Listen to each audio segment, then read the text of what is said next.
Alors, bonjour, je suis toujours dans la grande série sur la préhistoire de l'Église, la préhistoire de... Bonjour chers tous, j'ai fait cette seconde vidéo, toujours dans le cadre de la préhistoire de l'Évangile, la préhistoire du salut. Je vous ai dit que la préhistoire, c'est l'histoire de l'histoire. Avant qu'on ne puisse parler de l'histoire du salut en Christ, de l'œuvre qui s'est accomplie en Israël, en l'an 1033 de notre ère, où un homme est mort, cloué sur un poteau en Israël, avant qu'on ne puisse parler de cet acte-là et de toutes ses conséquences dans l'histoire de l'humanité, j'ai voulu qu'on fasse un saut en arrière pour pouvoir situer l'importance de l'œuvre de la croix. Non pas dans la période de Christ, mais dans la grande histoire de l'humanité. C'est ce travail-là que je suis en train de faire en mettant la mort de Christ en rapport avec la loi de Moïse, laquelle trouve sa légitimité dans la rencontre entre Abraham et un être mystérieux qu'on appelle Melchizedek. Rencontre qui elle-même n'a de valeur de sens que par rapport à une grande vérité spirituelle que Dieu lui-même a proclamée dans le jardin d'Éden après la chute d'Adam et Ève. Et dans le cadre de ces enseignements sur la préhistoire de l'Évangile, je vous ai parlé de ce qui est arrivé en Genèse 3 concernant la chute d'Adam et les paroles sentencieuses que le Seigneur a eu à prononcer. Et je dis que dans ces paroles-là, il y a un mystère que Dieu a voulu nous révéler, que malheureusement beaucoup d'églises feignent d'ignorer. Les gens ne veulent pas accepter cette réalité parce qu'ils ont une conception fausse de Dieu. Ils pensent que Dieu est un religieux qui se soucie des apparences. Dieu est un être véridique. Il est un être de justice. Il n'est pas un religieux. Cette réalité, c'est qu'il y a deux lignées sur la terre. Deux races d'hommes. Il y a la race des fils de Dieu, que Dieu lui m'appelle la postérité de la femme. Et puis, il y a la race des fils du diable, qu'on appelle la postérité du serpent. Ces deux races-là vont se mêler pour donner naissance à deux autres races. Ce matin, je voudrais vous parler de la postérité de la femme, de la postérité du serpent. Alors, on peut se dire, mais est-ce que c'est Dieu qui a créé cette postérité-là? Non. Dieu n'a pas créé cette postérité-là. Mais on aura l'occasion, dans ma série sur l'homme que je suis, de parler un peu de la complexité de la création de Dieu. De la complexité de la création de Dieu. De la complexité de sa volonté. La Bible parle du mystère de sa volonté. Pourquoi Dieu laisse certaines choses arriver? Du point de vue humain, c'est incompréhensible. Par exemple, que des méchantes personnes enlèvent des enfants, les violent, les sacrifient, après les avoir fait passer par des supplices, par des douleurs. C'est incompréhensible. On se demande, mais Dieu est où quand ces choses-là arrivent? On aura l'occasion d'en parler.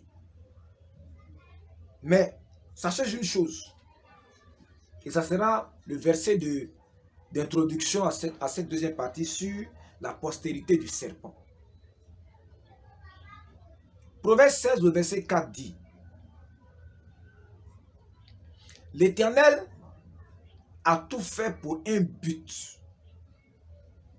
L'Éternel a tout fait pour un but. Même le méchant pour le jour du malheur.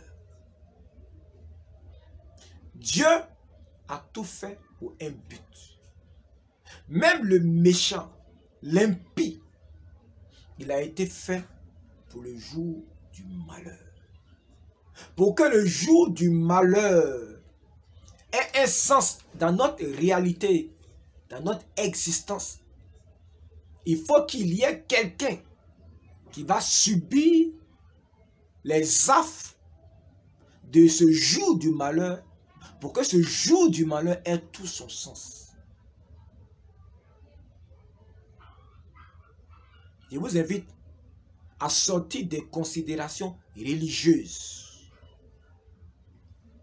et puis à embrasser la révélation divine telle qu'elle est, telle que Dieu veut qu'on la saisisse. Je vous invite à accepter ce que Dieu dit, à ne pas l'interpréter, à l'accepter comme tel. Vous allez comprendre ce que Dieu est en train de faire. Disons le livre de Matthieu chapitre 13.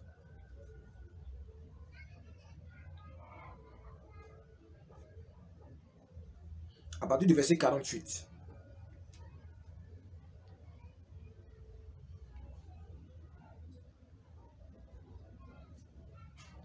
C'est un autre verset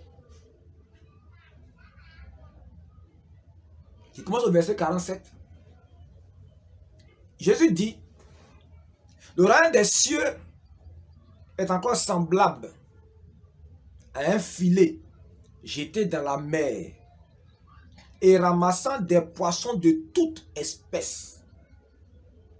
Quand il est rempli, les pêcheurs le tirent et, après s'être assis sur le rivage, ils mettent dans des vases ce qui est bon et ils jettent ce qui est mauvais.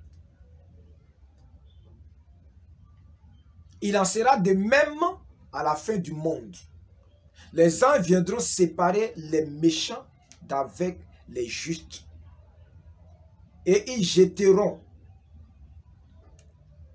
les jetteront dans la fournaise ardente où il y aura des pleurs et des grincements de dents. Si vous regardez cette image qui est prise ici, le filet qui est jeté, c'est l'évangélisation. Ce sont des pêcheurs qui pêchent. Jésus a dit de Pierre: je ferai de toi un pêcheur d'hommes. Donc le filet qui est jeté par le royaume des cieux, le filet qui est jeté par le Christ lui-même à travers l'évangélisation. La Bible dit que ce filet-là prend beaucoup de poissons. Mais quand on prend tous ces poissons-là, les pêcheurs s'asseyent sur le rivage et ils font un tri. Ils gardent ce qui est bon et ils jettent ce qui ne l'est pas. Alors, question. Si le filet jeté, c'est l'évangile, et si l'évangile ramasse tous ceux qu'il trouve dans le monde, comment c'est fait que l'évangile n'a pas le pouvoir de changer les mauvais poissons en des bons poissons, et que l'évangile les trie et ne gagne que ce qui est bon? Derrière cette révélation se trouve l'idée que je suis en train de développer. Se trouve la réalité dont je vous parle concernant les deux lignées. Il y a une postérité du serpent qui a commencé à se manifester depuis le jardin d'Éden.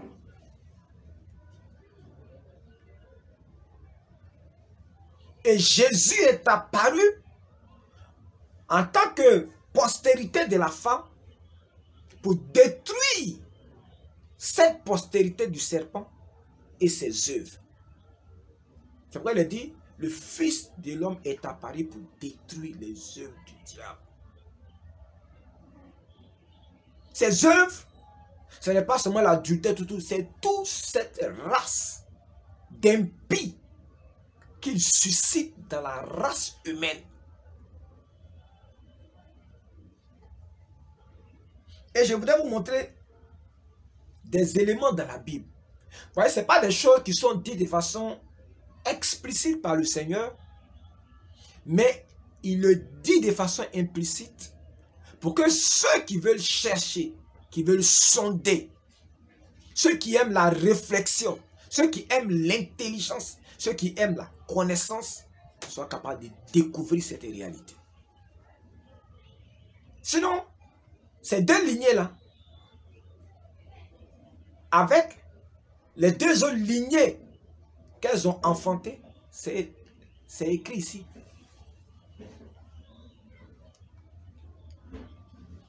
D'abord, cette lignée est appelée 1. Les vases de perdition. Romains 9, verset 20. L'apôtre dit, ô homme, toi plutôt, qui es-tu pour contester avec Dieu? Le vase d'argile, qui est la matière dont nous avons été constitués, qui est l'homme, le corps physique, matériel dans lequel nous sommes. Le vase d'argile dira-t-il à celui qui l'a formé? Le vase, c'est l'homme. Celui qui l'a formé, c'est Dieu. Le vase d'argile dira-t-il à celui qui l'a formé? En d'autres termes, l'homme dira-t-il à Dieu qui l'a formé? Pourquoi m'as-tu fait ainsi? Le potier, c'est Dieu. Pour le lire dans le livre de Jérémie. N'est-il pas maître de l'argile? L'argile, c'est la substance avec laquelle Dieu nous forme des corps. Nous sommes des êtres spirituels et Dieu nous forme des corps à partir de son argile à lui. Il nous tire de la terre. Il nous forme des corps. Le potier n'est-il pas maître de l'argile pour faire avec la même masse un vase d'honneur et un vase d'usage vil? Et que dire? Si Dieu voulant montrer sa colère, souvenez-vous du verset, je vous ai dit, Dieu a fait toucher pour un but, même le méchant pour le jour du malheur. Donc si Dieu voulant montrer sa colère, voulant montrer ce jour du malheur là, et faire connaître sa puissance, à supporter avec une grande patience des vases de colère formés pour la perdition. Quand je parle de vases, je parle des hommes. Je parle des hommes. L'apôtre Paul, parlant de ça, dit dans une grande maison, il n'y a pas que des vases d'honneur. Il y a aussi des vases d'usage vil. Donc la Bible dit que Dieu, pour montrer sa colère et faire connaître sa puissance, voilà le but, a supporté avec grande patience des vases de colère. Des vases de colère qui ont été formés pour la perdition. Oh, en haut, ici, on dit, c'est le potier qui forme ces vases. Donc, ces vases de colère ont été formés par le même potier.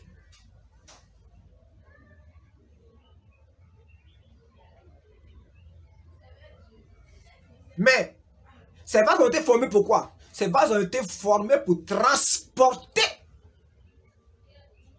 quelque chose que Dieu déteste. C'est la lignée du serpent. Je ne sais pas comment je vais vous expliquer ça pour que vous compreniez. Et j'ai peur de dire certaines choses qui vont vous paraître tellement bizarres.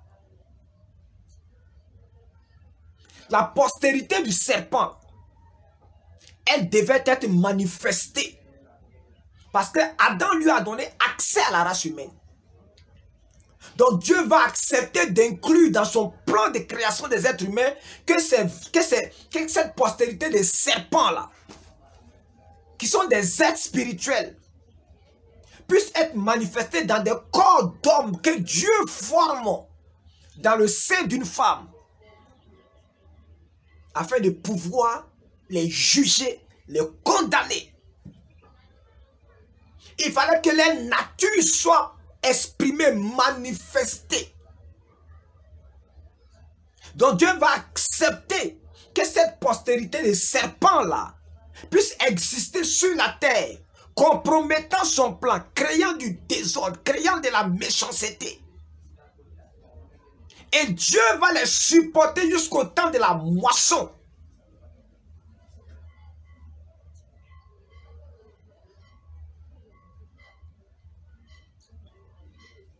Et pourquoi Dieu les a supportés? Parce que Dieu veut montrer en eux sa colère et sa puissance.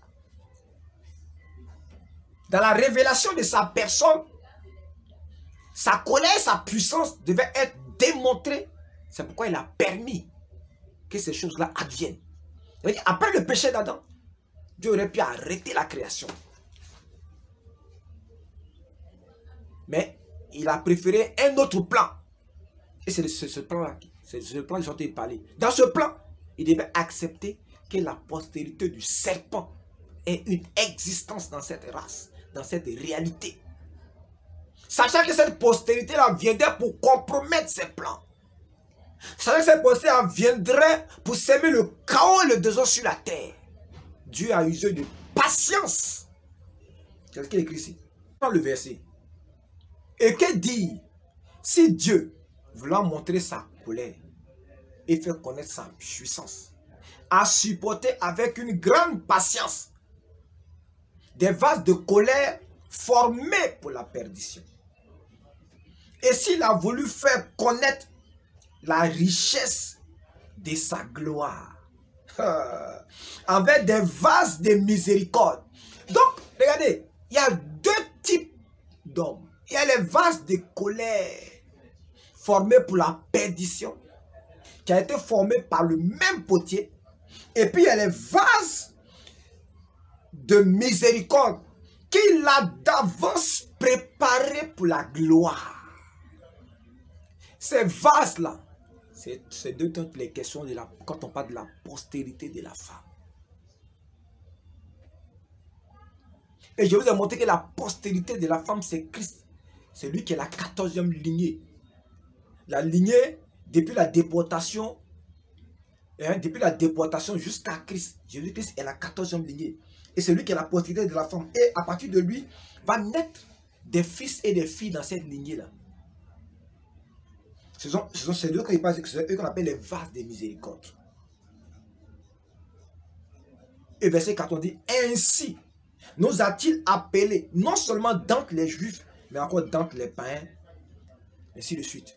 Donc, Paul, il établit clairement cette réalité. Il y a les vases de miséricorde, ils ont été formés,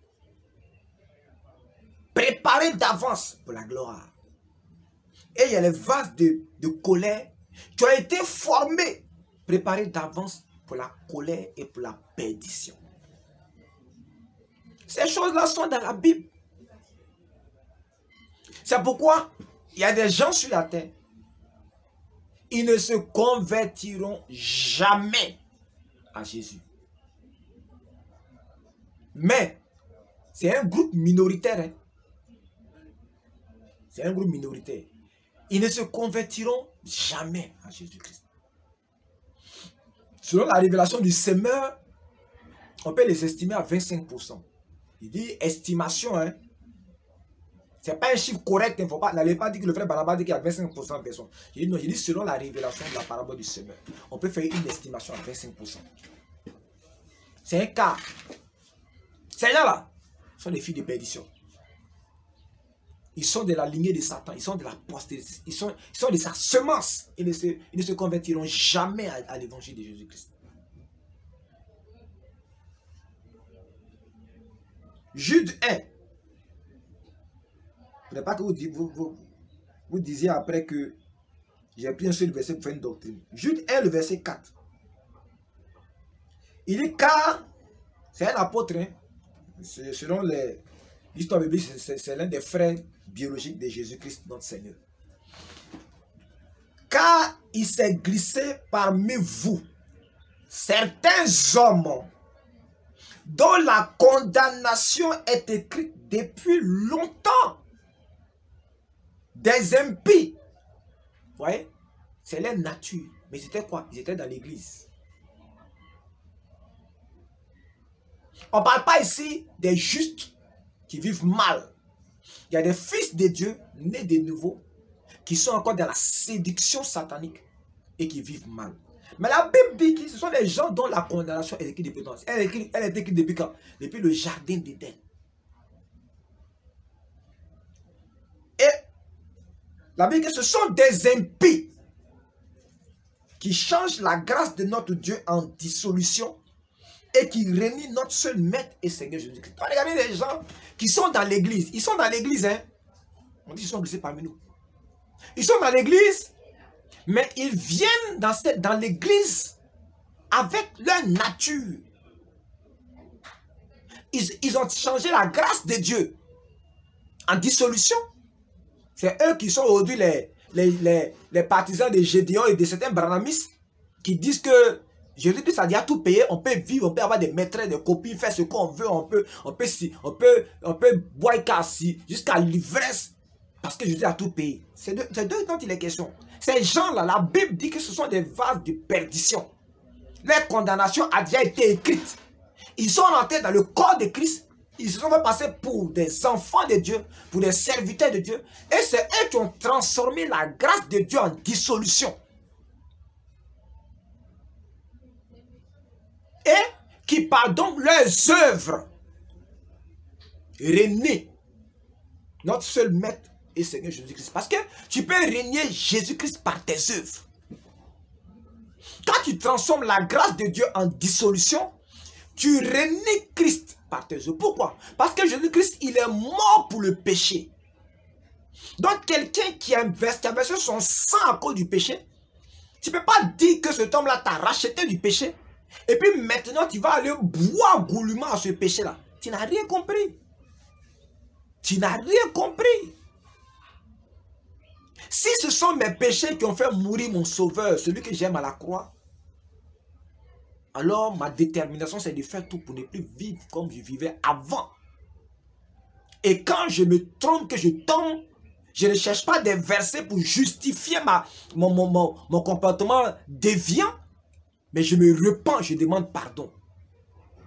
Et je demande la grâce et l'aide de l'assistance du Saint-Esprit pour pouvoir marcher en nouveauté de vie, pour marcher d'une manière digne de celui que je dis être le disciple.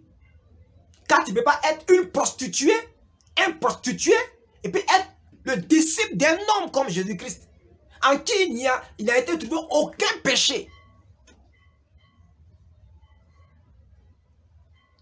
Tu peux tomber, tu peux te tromper, tu peux poser de mauvais actes à cause de la chair qui est encore attachée à toi. Mais tu ne peux pas célébrer le péché, magnifier l'imposture, une vie désordonnée, et puis prétendre que tu appartiens à ce Jésus-là. Tu ne peux pas transformer la grâce de Dieu en dissolution et dire que toi tu es le Christ. Tu l'as déjà renié par tes œuvres. Et j'ai dit aux partisans de Gédéon et puis à ces branhamistes là, votre manière de vivre là, montrez-moi dans l'ancienne église, dans les îles, quelqu'un qui vivait comme vous. Montrez-moi. Bande d'imposteurs. Donc, Jude, il est clair. Et il continue, il dit, je vais vous rappeler, à vous qui savez fort bien toutes ces choses, que le Seigneur, après avoir sauvé le peuple, comme il nous a sauvés par le sang de ton fils, et l'avoir tiré du pays d'Égypte, comme il nous a tirés de ce monde des ténèbres, il fit ensuite périr les incrédules. Non, ne pensez pas que je suis sauvé pour le bon. Non. Les incrédules, ceux qui transforment la grâce de Dieu en dissolution.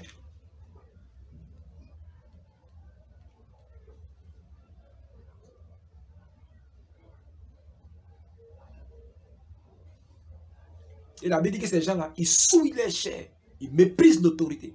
Quand vous regardez Gédéon prêcher, il est le prototype des gens dont il est question dans le livre de Jude ici. Mais il y a des gens qui le suivent, ça c'est leur problème. 2 Pierre. 2 Pierre 2, verset 3.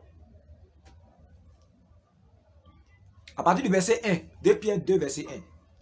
Il y a eu parmi le peuple de faux prophètes. Et il y aura de même parmi vous de faux docteurs. Qui induiront des sectes pernicieuses. Et qui, reniant le maître qui les a rachetés. Vous voyez, chaque fois on parle du reniement de Christ par leurs œuvres. Ce sont les docteurs. Ils enseignent des doctrines. Et quand tu te nourris de ces doctrines-là, ta vie est un reniement de Christ. Attends, dites-moi, comment une fille qui dit qu'elle connaît Jésus, et puis, parce que Jésus est mort à la croix pour lui, pour elle, elle se prostitue. Ou bien comment quelqu'un qui dit que non, Jésus est mort pour nos péchés, il n'y a plus de condamnation de ceux qui sont en Jésus-Christ, et il est pédé. Il est pédé. Ou bien, allons encore plus loin. Il dit non, comme le péché ne compte plus, il est prédicateur, mais c'est un pédophile. Il viole les petits garçons. Quand tu dis, mais non, il n'y a plus de condamnation pour ceux qui sont... Est-ce qu'on peut accepter ça?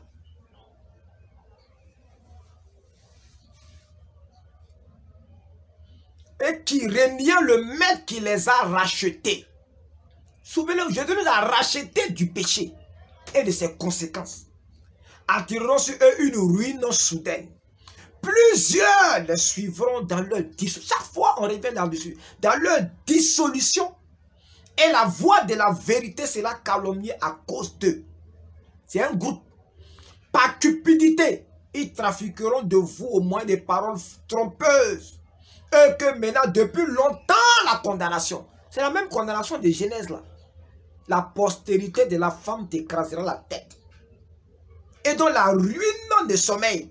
Point.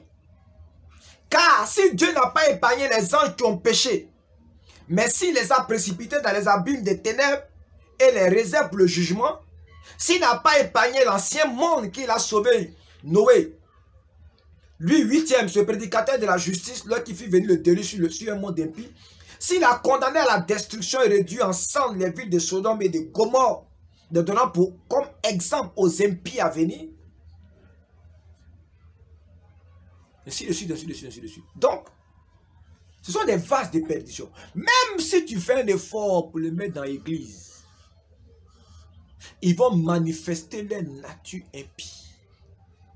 Et ils vont se couvrir des vêtements religieux et se donner des doctrines des démons pour justifier leur vie dissolue.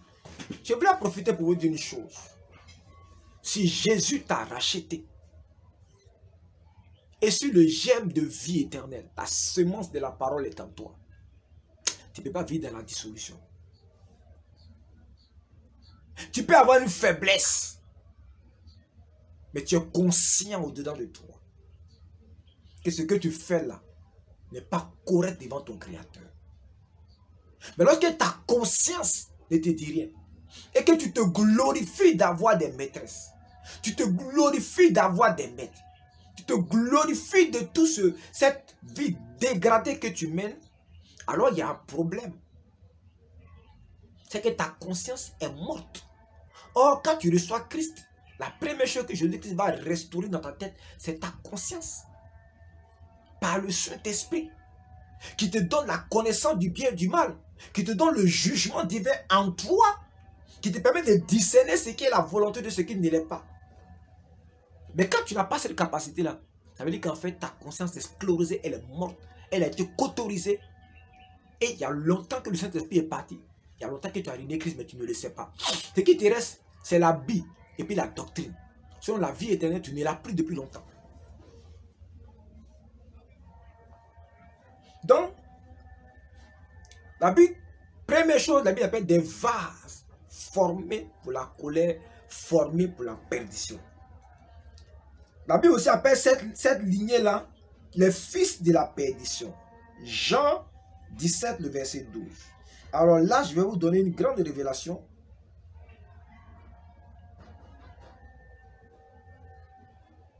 Jésus dit, c'est la prière sacerdotale de Jésus. Il dit, lorsque j'étais avec eux dans le monde, je les gardais en ton nom. J'ai gardé ce que tu m'as donné. Et aucun d'eux ne s'est perdu, sinon le fils de perdition. Afin que l'écriture fût accomplie. Souvenez-vous, j'ai dit en Proverbe 16, 4 que Dieu a fait tout chose pour un but, même le méchant pour le jour du malheur. Jésus lui me parle ici de Judas et il appelle le fils de perdition. C'est un fils de perdition. C'est un vase qui a été formé pour la perdition. Ce n'est pas un homme qui le dit, c'est Jésus-Christ qui le dit. Jésus n'a pas dit que Judas était un saint qui a rétrogradé. Il dit c'est un fils de perdition. Et vous allez voir qu'un fils de perdition, là, il peut faire des miracles. Hein. Il peut prophétiser. Mais sa nature intrinsèque, fondamentale, la nature d'âme qu'il est, il ne va jamais être transformé. Il va toujours finir par renier la parole qu'il a reçue. Toujours. Pourquoi? Afin d'aller dans son lieu. Parce que c'est sa destinée. Regardez ce qu'il dit, Acte 13. Hein? Acte 13. Verset 15. Acte 1, verset 15. En ce jour-là, Pierre se leva au milieu de ses frères. Le nombre des personnes réunies était d'environ 120 et il dit, « Hommes frères, il fallait que s'accomplisse ce que le Saint-Esprit, dans l'Écriture, a annoncé d'avance par la bouche de David, au sujet de Judas, qui a été le guide de ceux qui ont saisi Jésus. Il était compté parmi nous et il avait part au même ministère.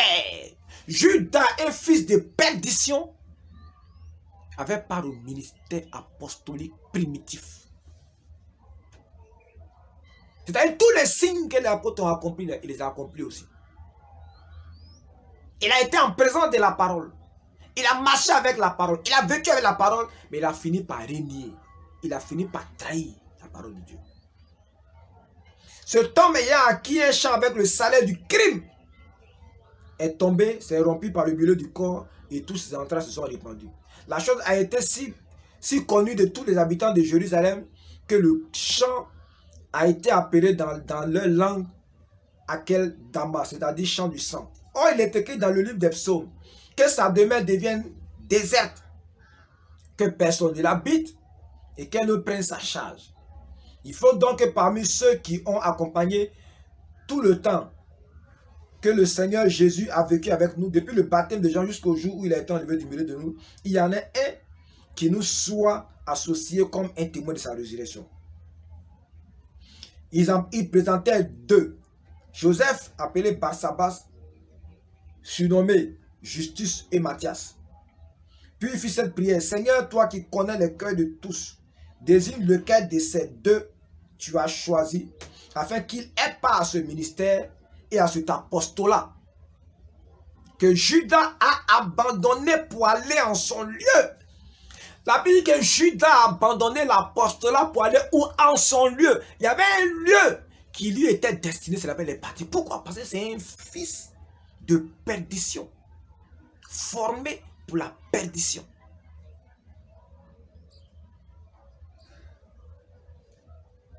Puissiez-vous croire ces choses.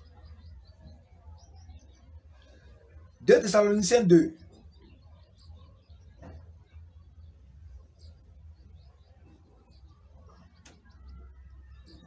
verset 3. Parlant de l'antéchrist, voilà ce que l'apôtre Paul dit. Que personne ne vous séduise d'aucune manière. Car il faut que l'apostasie soit arrivée auparavant. Et que l'on ne vit paraître l'homme du péché. Jésus est l'homme qui ôte le péché du monde. L'antichrist, lui, il est l'homme du péché, le fils de la perdition. Lui, il n'est pas un fils de perdition, mais il est le fils de la perdition. L'adversaire qui s'élève au-dessus de tout ce qu'on appelle Dieu ou de ce qu'on adore. Jusqu'à s'asseoir dans le temple de Dieu, se proclamant lui-même Dieu. Donc, les fils de perdition, là, par nature, ils s'opposent à tout ce qu'on appelle Dieu, tout ce qu'on adore. Parce que ça a commencé depuis le jardin d'Éden. Apocalypse 17. Verset 8 à 11.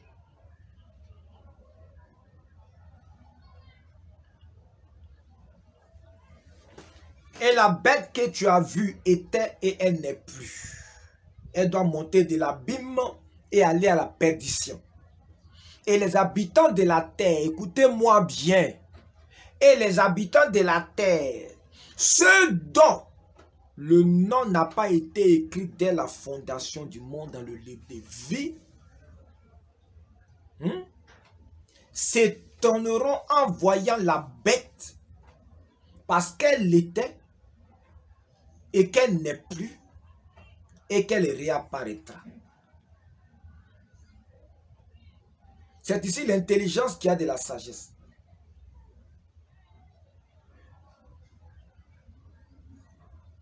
Donc, la Bible parle ici des gens dont les noms ne sont pas écrits depuis la fondation du monde dans le livre de vie. Alors, ce livre de vie là, c'est un livre, mais c'est bien plus qu'un livre. La Bible dit que dès la fondation du monde, lorsque Adam a été créé, par la vie qu'Adam a reçue, il y a des gens qui étaient inscrits dans cette vie-là. C'est comme une rivière qui coule. Cette rivière qui coule traverse des régions. Mais c'est la même eau-là qui coule. Elle peut prendre la coloration du lieu où elle passe. Si elle passe dans un lit latéritique, cette eau-là sera rouge. Si elle passe au milieu d'une forêt où la terre est beaucoup plus noirâtre, cette eau-là prendra une couleur noire, mais c'est la même eau. Donc en Adam, il y a une vie qui coule.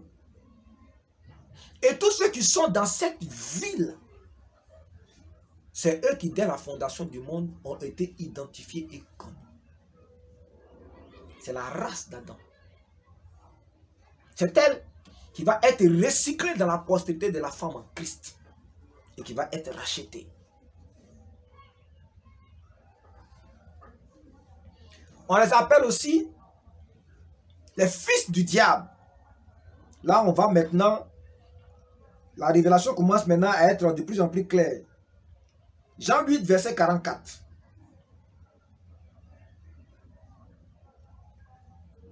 De toute façon, on parlait des fils de perdition, on parlait des vagues de perdition. Maintenant, on va voir. Jean 8, verset 44. Alors, c'est Jésus qui discute. Hein. Il discute avec qui?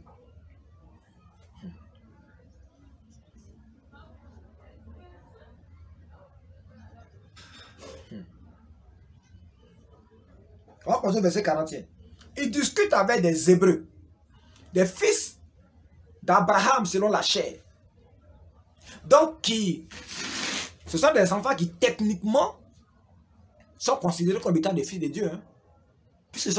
Ils sont nés d'Abraham par la chair. Verset 41. Jésus dit, vous faites les œuvres de votre Père. Voilà où il commence.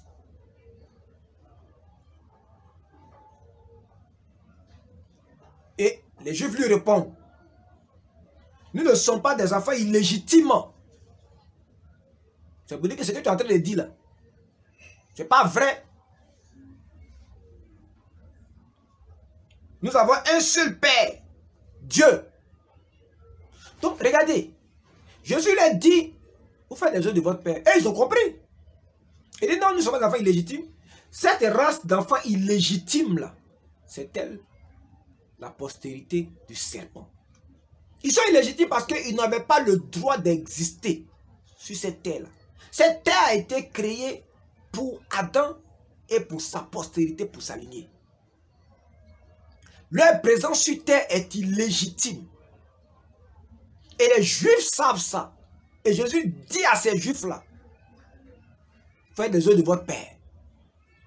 Et ils ont compris. Il dit non, nous ne sommes pas des enfants illégitimes. Hein. Nous, on a un seul Dieu, on a un seul Père, c'est Dieu. Jésus l'a dit, si Dieu était votre Père, vous m'aimeriez. Car c'est de Dieu que je suis sorti et que je viens. Je ne suis pas venu de moi-même, mais c'est lui qui m'a envoyé. Donc, moi, ça va être intéressant. Donc, ici, Jésus ne parle même pas de les œuvres. Il parle d'abord de quelque chose qui se trouve au-dedans de nous-mêmes.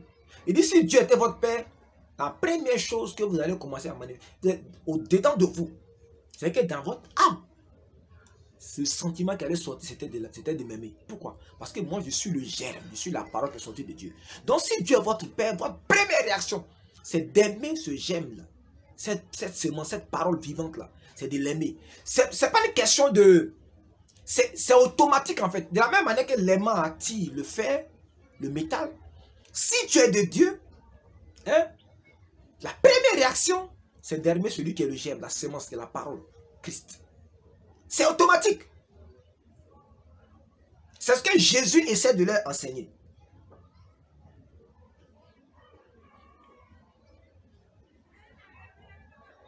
Verset 43, il dit, pourquoi ne comprenez-vous pas mon langage? Donc, il parle d'abord de l'amour. Première réaction. Deuxième chose, la compréhension de mon langage. Il dit, parce que vous ne pouvez écouter ma parole. Donc, premier, tu dois aimer la parole. Deuxième, tu dois être capable d'écouter la parole. Et il dit, vous avez pour père le diable. Et vous voulez accomplir les désirs de votre père. Il a été meurtrier dès le commencement. Il ne se tient pas dans la vérité. C'est pourquoi il ne peut pas supporter la parole de Dieu. Parce qu'il n'y a pas de vérité en lui. Comme il n'y a pas de vérité en lui, il ne peut pas comprendre le langage. Et il ne peut pas écouter la parole. Car il est menteur, il est le père du mensonge. Et moi, parce que je vous dis la vérité, vous ne me croyez pas. Qui de vous me convaincra de péché? Verset 40. Celui qui est de Dieu, celui qui est de cette lignée-là, il écoute les paroles de Dieu. Vous n'écoutez pas parce que vous n'êtes pas de Dieu.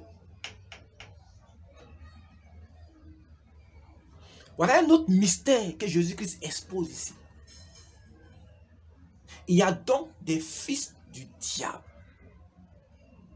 en qui le mensonge est le dépôt originel et qui ont des pensées criminelles comme leur père depuis le commencement et qui sont incapables de se tenir de la vérité, qui sont incapables d'écouter la parole et qui sont incapables de l'accepter comme étant la parole de Dieu. Pourquoi? Parce que c'est une question de nature. C'est leur nature qui est comme ça. La nature d'âme qu'ils sont, ce sont des fils du diable. Ce sont des vases qui ont été formés pour la colère. Parce que la sémence d'esprit qui est dedans, ça ne vient pas de Dieu. Ça vient du diable.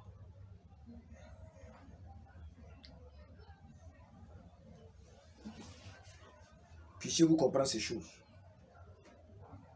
Acte 13, verset 10.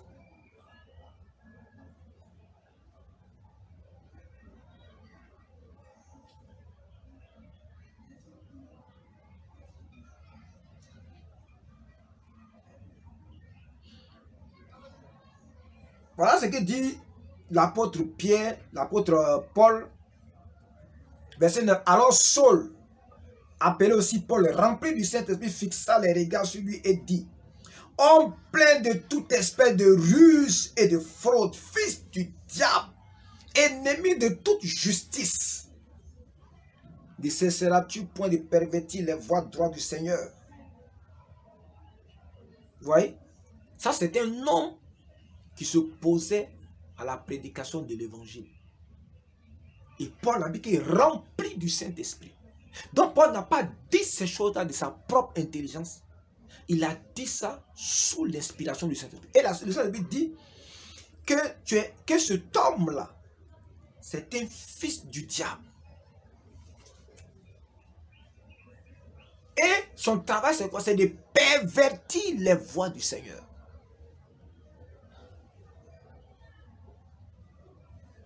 Puissiez-vous croire ces choses. 1 Jean 3, le verset 10. C'est par là que se font connaître les enfants de Dieu. Je commence au verset. Quiconque est né de Dieu ne pratique pas le péché. C'est ce que je vais vous expliquer un peu plus haut. Parce que quoi? La semence de Dieu demeure en lui. On n'a pas dit qu'il ne pêche pas et qu'il ne peut pas tomber. Hein. On dit qu'il ne pratique pas. Il ne peut pas avoir une vie de péché dont il se glorifie et qu'il justifie par les Écritures. C'est pas possible. Il peut vivre dans le péché, mais sa conscience lui rend témoignage que ce qu'il fait là n'est pas bon. Mais il est lié. C'est différent. On dit parce que la sémence de Dieu demeure en lui, et il ne peut pécher parce qu'il est né de Dieu. C'est par là que se font reconnaître quoi? Les enfants du diable. Et les enfants de Dieu et les enfants du diable. Quiconque ne pratique pas la justice n'est pas de Dieu, non plus que celui qui n'aime pas son frère. Ouais, chaque fois, il y a deux éléments. L'amour, aimer Dieu, et puis accepter de recevoir sa parole. Et je vais vous dire une chose, le Saint-Esprit connaît la différence entre ceux qui pratiquent le péché et puis ceux qui, par faiblesse, tombent dans le péché. Dieu connaît la différence. Hein. Vous pouvez être sûr. Il connaît la différence. Voilà. Si vous pensez que vous allez le tromper, vous vous trompez vous-même. 1 Jean 2, verset 19. Et je vais m'arrêter là pour la première partie de cet enseignement. Voilà ce que Jean dit. Ils sont sortis du milieu de nous, mais ils n'étaient pas des nôtres. Car s'ils eussent été des nôtres, ils seraient demeurés avec nous. Mais cela est arrivé afin qu'il fût manifeste que tous ne sont pas des nôtres. Maintenant, parlant ici, là. Au verset 18, il est dit: petits enfants, c'est la dernière heure et vous avez appris qu'un antéchrist vient. Il y a maintenant plusieurs antéchrists. Par là, nous connaissons que c'est dans la dernière heure. Les antéchrists, ils sont les fils du diable. Ils étaient au milieu des chrétiens. Et ils ont fini par sortir du milieu d'eux. Parce que par leur nature, ils sont incapables d'accepter la parole de vérité, de produire les œuvres de Christ et de vivre pour Christ en aimant leurs frères, en aimant leurs prochains et en aimant leurs ennemis. Ils sont incapables de faire ça.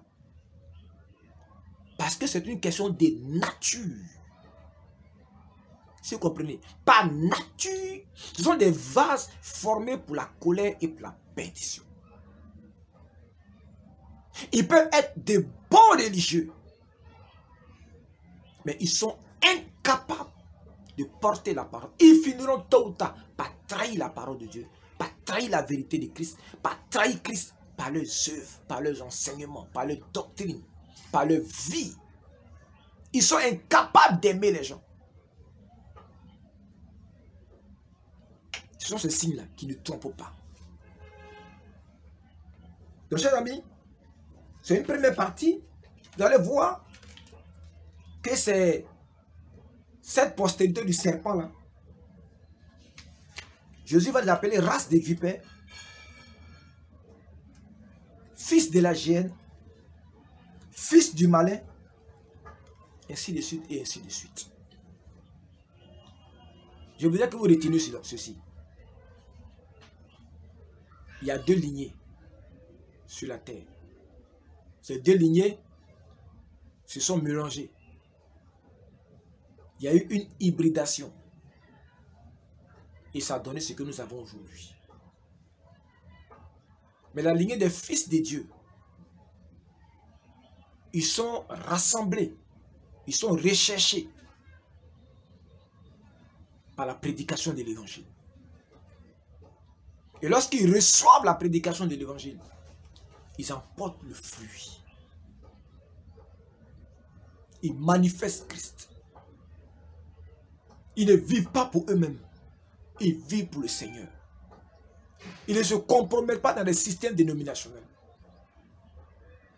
Ils aiment même leurs ennemis. Parce qu'ils savent qu'ils sont morts à eux-mêmes. Ils savent que s'ils vivent, ce n'est plus eux qui vivent, c'est Christ qui vit en eux. Ils ne cherchent aucune gloire, aucun honneur.